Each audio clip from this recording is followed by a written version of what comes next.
جدا على لقب بطولة الدوري.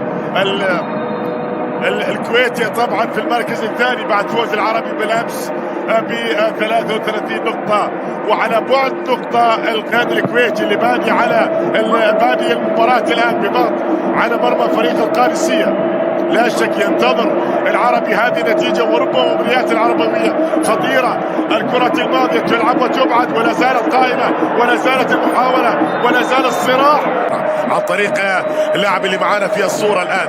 محاولة عالية، إبعاد من راشد دوسري، لا زالت خطيرة والإبعاد والمرة الثانية. كرة من عمرو عبد الفتاح، هذه اللقطة الماضية هنا وقع في المحظور كما يبدو خالد صباح. راح يلغي، اي نعم راح يلغي، نعم. شوف عن طريق هذا اللاعب المتقدم، وصل في هذا المكان الخطير.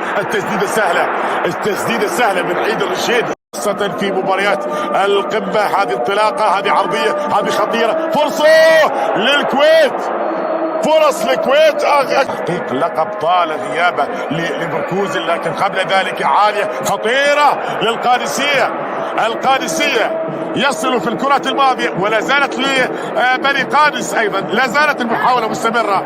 لدينا كرة الكويت طبعا في الدوري الكويتي، في المسابقات الكويتية، بينما محاولة من جانب اللاعب اللي عندنا في الصورة الصباح، خالد صباح، تعود والصافرة النمساوية الآن تعلن نهاية الشوط الأول من المباراة الكبيرة من كلاسيكو، وتعود الآن هنا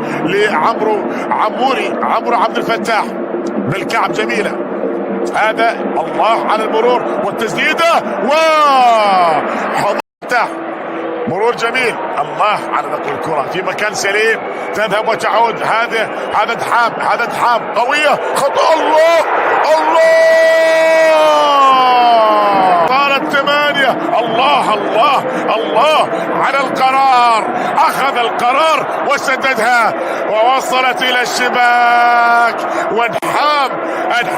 محمد إدحام بهذه الكرة القوية القذيفة القوية يضع العميد في المقدمة، ويكافئ العميد على شوط أول ممتاز، على سيطرة، على استحواذ، على فرص، على نهاية الآن سعيدة جميلة. لا زالت عن طريق العماني عبد الله فواز، والتسديدة. الله يحوش.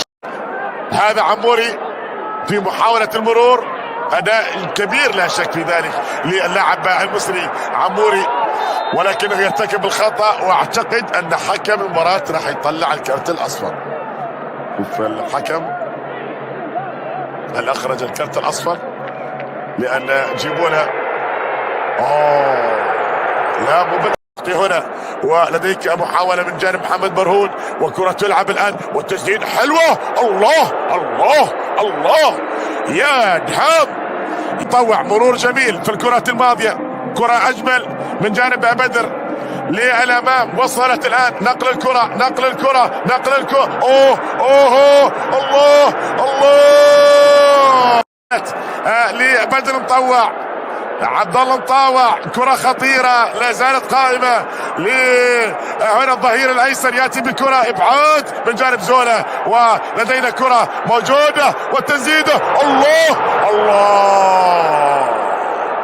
الله على كرة ويذهب كل لاعبي الكويت لحكم المباراة النمساوي يعاتبونه، وحكم المباراة النمساوي يقترب ويعلن نهاية المباراة. مبروك للعميد محمد دحام، أسعد عشاق العميد بهدف في هذه القمة، وألحق بالقادسية الخسارة الأولى في بطولة الدوري.